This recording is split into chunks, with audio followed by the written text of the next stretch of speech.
Greetings and welcome, everyone. It's All You Can Geek Gamecast, episode 482. I'm one of your hosts, Jim Gass, joined by Corey Feinsod. Yo. And Tony Korkanakis. Ohio. Welcome, guys. Welcome, listeners and viewers. 482 of the Gamecast.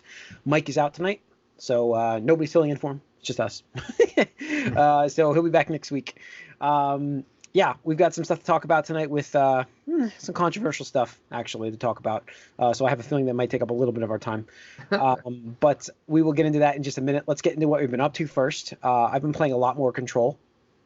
Okay. So I'm getting more into it. Like, the game gets me, like, stressed. Like, I'm like, I don't know what it is about the game. It's not like a horror game.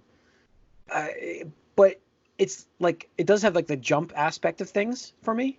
And I'm just kind of like, it's, you know, a freaky interdimensional thing happening in the game, it looks like. That's the best I can tell you. I don't know much about this story. It is an X-Files episode, essentially. You're just like, I still don't know what's going on, but I'm fucking playing this game. And I've gotten more into, like, abilities and even, like, the gun itself has different abilities. The gun swap thing where you can make different firing rates and different abilities while you're fighting enemies. And that really makes the combat a lot cooler when you're switching back and forth between your ability. You're really trying to, like, instead of just throwing objects at them, you're doing other things. And, you know, the puzzles are pretty basic. That's the only gripe I have so far. But the enemy and the enemy variety is similar, but they're more difficult as you get up there and you have to do different things. So, and then there's the jump scare stuff where it's like, you know, exploding enemies that fly down from above you and you don't see them first. So, you know, I mean, it's like, I don't know, I'm really enjoying this so far. And it looks great. I mean, it looks fantastic. Oh, and I found out, remember I was complaining about the control? It appears that my Pro controller, my Elite controller is shot. So I can't use that. I was talking about how I would walk when I press forward or the diagonal up. And apparently that's the Elite controller's problem. So I take it all back. I bought. Take it all back. How long have you had this controller for? I don't know, but I wonder how many other games have been affected by this because I played Fallen Order like this. Yeah.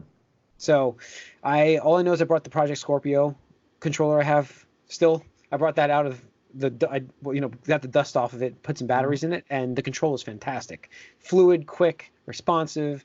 And I'm like, whoops, okay. So yeah, I guess that's a pretty common thing with these Elite controllers. They have that problem with the joysticks, and I didn't know mine had that problem. Happens, yeah. I didn't know mine had that problem, but apparently it's like it must be drifting downwards because if I hit the up, it's only the up direction. That's where there's a delay, and sometimes it works fine. You don't even notice.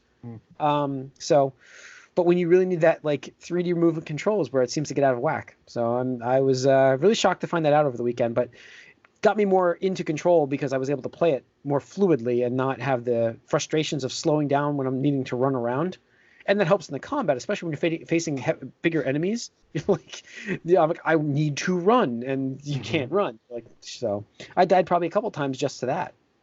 So that's pretty much it for game-wise that I've played. Tony, what have you been up to? Let's see, what have I been up to? So more Tokyo Mirage Sessions. I think I talked about that, but it really should have marketed as a Persona game, like, because that's what it is. It's like Diet Persona or something like that, but also streamlined because I was telling Corey a lot of it instead of like having to raise a confident up and you don't get into like halfway through the game or some shit. It's just like, here's this like combat system. It's like, okay, cool. Like you can swap your characters in and out of battle like as soon as you get like the fourth member. So it's like, okay, sweet. I don't have to like figure out who has that ability and shit like that. And then Corey came over on Saturday and I played Indivisible because he's like, oh, you should download that. I was like, all right. And it got done. He's like, oh, you should play. I was like, all right. So that is a lot of fun. Very reminiscent of the Valkyrie Profile game from PlayStation 1 / the sequel on PlayStation 2. So enjoying that a lot. We'll definitely focus on that once Tokyo Mirage Sessions is done. Artwork is just awesome. Oh, yeah. It's such a pretty game, so it's easy to look at. Yeah, it's like hand-drawn, like, oh, God, I can't wait for, like, just more stuff of that to come out. Yeah. But, yeah, that's pretty much it for me. Yeah, I've been playing that, too, like Indivisible and then more Borderlands, so similar stuff to last week. Yeah, all right. Let's get into this news. The big news that I thought was cool when I first heard it this week, and it's a game that I have never played, and we all should, from what Tony said, was The Wonderful 101 got resurrected on a Kickstarter. They're doing a remaster Funded in version. 15 minutes. Yeah, but I've heard some issues here, because apparently the Platinum Games is still partnering with. There's, I guess, a really nasty company out there. I didn't know anything about this story until I went down the rabbit hole of Twitter when there was people complaining about is it Dangan Games? Oh, is it? Yeah, and apparently they still have a stake in this. So that's like the big thing, because like apparently their CEO is known for like multiple sexual harassment issues. They've stolen properties from people, intellectual properties, and I mean, there's multiple people reporting on this. I was reading about it, and I'm just like, oh wait. So they're still kind of attached to this. Platinum has left them off their Kickstarter, the Kickstarter campaign info, but there was an internal memo sent out around there that they're still involved. That's been flying around. This is all like hearsay, and it kind of, I don't know. It kind of has a weird taste then if you're like talking about a bad company. It gets me kind of like, I want to play this game, but I'm like, I don't want to support that kind of shit. But I'm probably still gonna buy this game. That doesn't change the thing. But it's like, I don't know. There's a lot of people that are really upset about it right now. If you look on Twitter. Really? Well, I mean, everybody's upset at Twitter all the time. Like, yeah. It just, I don't even care about to pull that kind of audience anymore. Like, it's fun to talk about, but it's just like, what the hell, just, yeah. Yeah, I mean, this game is like, you love, this is a Wii U game, so not a lot of people played it. Nope. And I guess the story goes that they went to to do this remaster, and Nintendo said you can do it, but it's only for our system. And so they decided to kickstart it to make it so that it's available on the PS4 as well, and PC, I think. Those are they're doing PC, right? Yeah. Yeah. Well, I don't know. I forget if I read the whole Kickstarter page, but my understanding of it was that Platinum wanted to do it, and Nintendo's like, no, because, like, I mean, that game sold abysmally. I love that game. Like, I preach that game to the stars when it came out, but I just don't think there's any path to success for that title, even on like the Switch, where it's like, every game is like breaking records in their franchise and stuff like that. Yeah. So I think just because Platinum Games and Nintendo have a really good working relationship, I think they came up with some sort of deal where it's like, hey, like, well, if you're not going to do anything with the IP, can we buy it back or something like that? And I think that's basically what it amounted to. Yeah.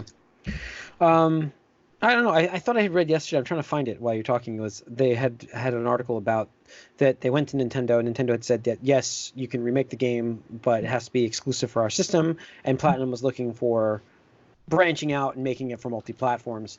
And I'm trying to find it. I do love their Kickstarter goals. One of them is getting blocked on Twitter by Kamiya. Yeah. I just thought that was awesome. But anyways, I'm looking for it now as I'm flipping through this. I'm finding this, but where the hell was it? I saw it. Anyways, so it's a game that I want to play. And I never got to play it. Is it like Beautiful Joe, sort of? No. I mean, very, very, like, just the thematic is like, thematic. It's about like Power Ranger type Sentai stuff, but it doesn't play like Beautiful Joe. I mean, there's some like one or two dodge moves that like, it's like, oh, they named it after the Beautiful Joe move or whatever like that. But yeah, I mean, honestly, it's like, I would say it's the most complex Platinum games. Like Nier, you could have it play itself. Bayonetta, if you play on an easy mode, it basically play itself. But Wonderful 101 can be like really fucking hard. Like, and he talks about it, Kami, in this one interview I read. He's like, yeah, we felt really bad because after like, we had done like, I guess, testing and interviews, is like people just didn't get some of the core concepts, and like, yeah, we really want to make sure that people understand like what we wanted to convey and all that kind of stuff. Like, for example, in the first stage, you're supposed to buy like the block and dodge move. Like, it's not, your characters don't have it, you have to buy it in the shop, but it's completely skippable. You can like go to the shop and not see that it's there and then just like walk out, and it's just like, yeah, wow, what are you doing? Like, what are you doing? Give us the basics. Wow. Yeah. That's cool. I don't know. I gotta definitely check this one out. That's pretty awesome. I'm reading about it more right now, and they're like killing this. The Kickstarter's like rolling like crazy. What are they up to now? Do we have like a latest update? 1.2. So what's their stretch goals? They had some time attacks or something, but then they got all that. I think they have a mission and a remix soundtrack, so we'll see. They said that they weren't gonna have any more after 1 million, but then they added 2 more. So I don't think they expected this to be like the reception, which is really funny to me because, like, again, I love this game, and I'm happy that people are gonna get to play it like in any capacity. But like, it's one of those things where, like, you know, it shows up on a Nintendo system and people use the console like, oh look, Platinum Games is doing some kiddie Nintendo shit, and it's like, oh, now it's coming to like PlayStation 4. It's like, oh, this game looks so cool, and it's like, really, like, okay, cool, tell me more. funny thing, I mean, it's got a lot of backers for a Kickstarter, but at the same time, that's not a lot of copies sold. Like, it's only it's under 20,000 right now. Backers. That's a lot for a Kickstarter project. Yeah. But for a video game, you know, you're expecting to be in the hundreds of thousands, or hoping to be at least. Oh yeah, no, it's definitely not going to be like. But again, they're gonna make this, and their goal is only 49, like 50,000 essentially, and they're already at 1.2, so 1.2 mil. Oh wow, yeah, they're definitely fun. Wow, Jesus, yeah. Cool. What else do we have here? We've got let's go with Warcraft 3 next. So that is supposed to be a train wreck. How do you mess this up? Like, how do you mess a remaster of a game that is you have the blueprint for already, and then have been working on for a long time, and apparently it is like unplayable on multiple machines, bad frame rates, bad missing missions, like missing critical like character things in this game. Like, it's just like things were cut that had no reason to be cut. People are like really upset to the point where they're now offering this goes deeper than just bad gameplay, because what they're doing here is they remove the old Warcraft 3 client completely. So you cannot play that client without first downloading the reforged assets and then playing the game through the reforged assets conversion to the old art, which then got some crazy stuff happened there where it doesn't have the shadows. Yeah. And that's like, so it's worse. So even if you do not buy reforged, it's affecting your ability to play the game that you already owned. Mm-hmm. Yep. Ugh. There's no competitive ladders. There's obviously the bugs that you were mentioning. Ladder clans, and clans. Yep. Yeah, like a lot of the stuff that they said was going to be there is not there, like you're saying. So the biggest thing, though, in my opinion, was the fact that they're requiring you to use the reforged client, which, again, if you did not buy it, you still have to use it. Yeah. And, so it's affecting every single Warcraft 3 player, regardless of who you are. Yeah. So that's why it's so big. I mean, it's getting like review bombed like crazy. I think everywhere. it was at one. It was 0.8 rating on Metacritic, user rating. Mm-hmm. And then then their terms of service also was a little bit of a controversy there. Yeah.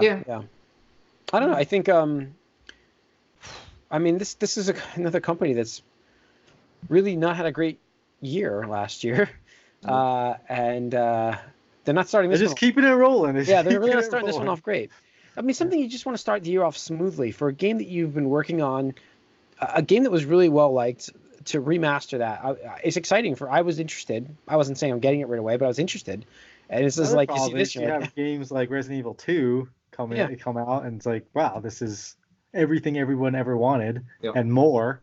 And now you're gonna put this hot garbage out, and I feel like under the old Blizzard regime, it just would have been canceled or delayed until they could accurately deliver upon what they asked for. But I feel with the Activision, touch, it's like, no, you need to release this. We need to make money, blah blah blah, because you guys didn't have a release in 2019. So I don't disagree with that. Like, there's been a lot of people that like left Blizzard that were very important in making decisions and being like standing firm with what they believed in. So fuck Blizzard. And just by the way, if you don't know what the terms of service is that they basically own anything you create in the World of Warcraft custom game maker. So like they don't want a repeat of Dota, essentially is what they're doing here. So they own it. Now there are countries that do not allow this. So their stipulation is if you're in a country that doesn't allow them to own the custom games you make, they will have exclusive rights and licensing royalties for it in perpetuity. Like, Yeah. so it's like, yeah, that doesn't fly. So they apparently are missing like 4 hours of promised cutscenes. Yeah, I'm not surprised. A A lot of the non-English voiceovers have been redone as well. Oh my God, I'm on their forums now. Those iconic voiceovers are just can't get them. This is bad. This is bad. Their forums are just, it's a hate fest on here. So wow, yeah, it's a lot of hate so far. Let's see. Then we got two new system news possibly. Nintendo had their earnings report call where they mentioned that there would be no new system coming this year, which kind of cuts into Tony's and my prediction of bold predictions of a pro system coming out. But as Tony said, it's a earnings thing, and you just had a bunch of people buy a brand new Switch for Christmas. Why would you come out saying we're gonna have a new system in 8 months or 10 months? Yeah, I mean, I don't know. Like Nintendo's done this before, where it's like right before E3, they're like, "Oh, you guys releasing, a 3DS, like a new 3DS model?" They're like, "No, there's no plans for that." And it's like the week after E3, they're like, "New 3DS XL," and it's like, okay, like whatever. I get it's a little bit different because it's the president talking to investors, but like again, it's in the investors' best interest for them to not piss off their customers. That it's like, hey, if this isn't going to launch till the second half of the year, why talk about it now in front of investors? Get people pissed off at you because they just got a Switch for Christmas. Like, it doesn't help the company by talking. I don't know. They doubled down again. I think it was today, mentioning that the Switch is halfway through its lifespan.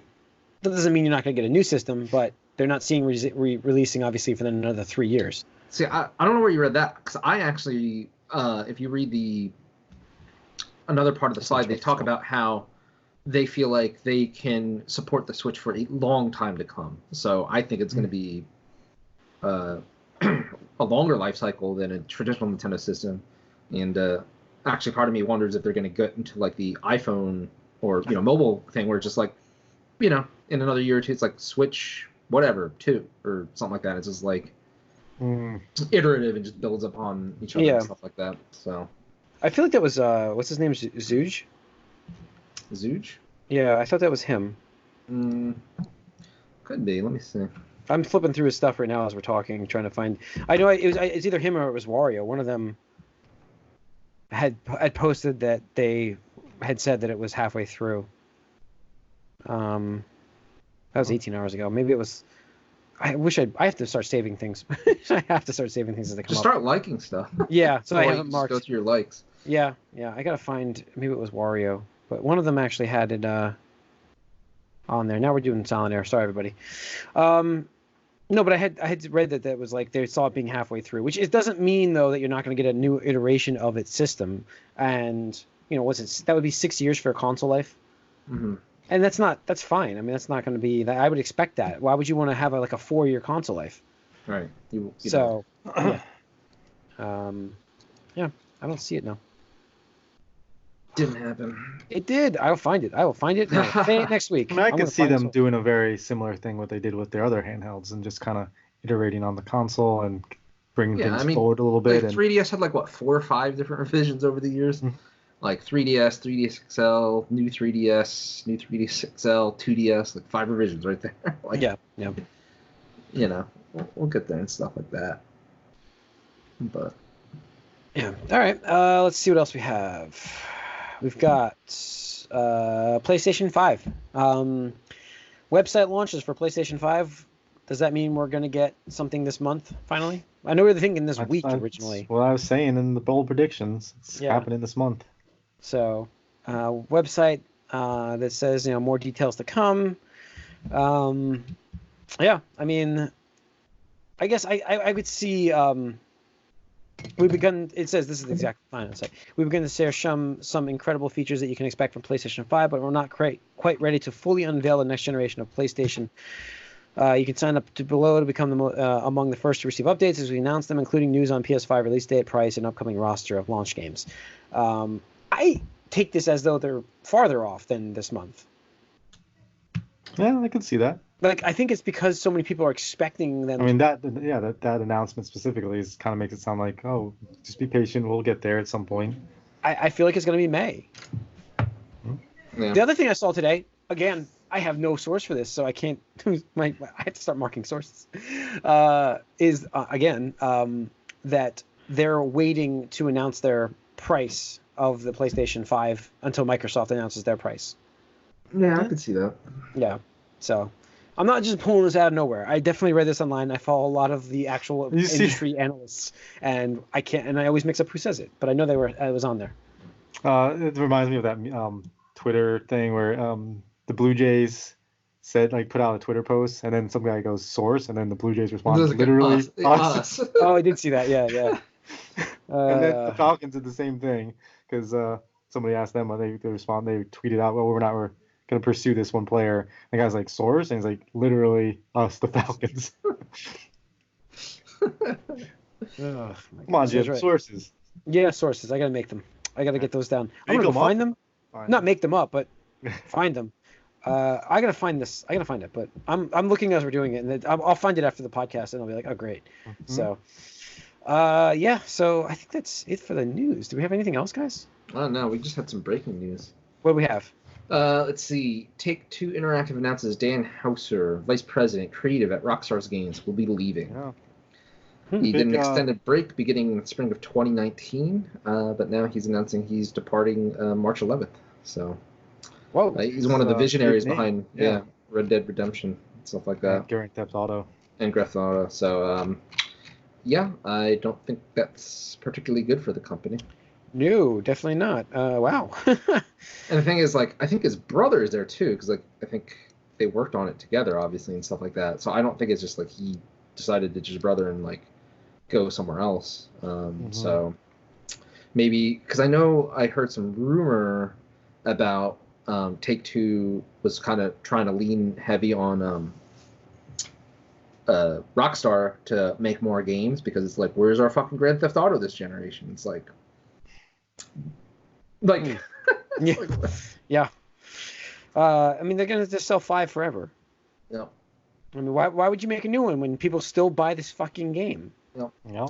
So there's that, and then just a little while ago, Sony shut down Manchester Studio, which is a studio dedicated to PlayStation VR games. Never released anything. Yeah. Oh my gosh. Well, I mean, the crazy thing is, just last week, one of their reps was pitching on Twitter that they were hiring. So it's like, what the fuck? I mean, what does that mean for its PSVR? Does that mean it's finally going bye-bye? Or I don't think so. I mean, so you're saying there'll be a new version for PS5, or they'll just keep the same one? Oh, no, a new VR headset? Yeah. Yeah, I think there is going to be a new VR headset for PS5. They'll put it in their bold predictions.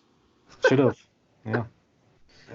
You want to do an addendum right now? Yeah, I mean, I don't know if it's going to stick around. I mean, the only people I know that's making a big VR game right now is Steam. Is the Half-Life stuff, but that's it. Iron Man hasn't come out yet, right? No, it got delayed. So I'm trying to find this damn thing. Ugh. All right. Don't worry, Jim. You'll find it after the podcast. Yeah, I'm gonna be flipping through this. I'm gonna just flip through this and find it, and I'm putting the sources on Discord. Okay. So join our Discord to get the sources. Well, speaking of which, one of our listeners who's on the Discord recommended Darkest Dungeon. So I did buy that when it was on sale on nice. Okay, Switch. cool. I just haven't tried it yet, so that's why I didn't mention it. So, but it was like $14, or $15. Cool. He says it's one of his favorite games. Nice. That's cool. Yeah, I gotta get next up for me, Shenmue. I should be done with Control. I hope this week. I hope I'm done with it this week. I meant to play a lot today, but I had a head cold and I ended up sleeping like the whole day. So took the day off, and I guess what I'm supposed to do on a day off from being sick, but I'm like, I wanted to play Control. Yeah, so. All right, I think that's it for this episode. Thanks for tuning in. You can write us, podcast@allyoucangeek.net. Follow us on Twitter, allyoucangeek. Like us on Facebook. If you're watching this on YouTube, hit that subscribe button. We appreciate it. See you guys next week. We got Anticipated coming up. Appreciate it. Not next week, though.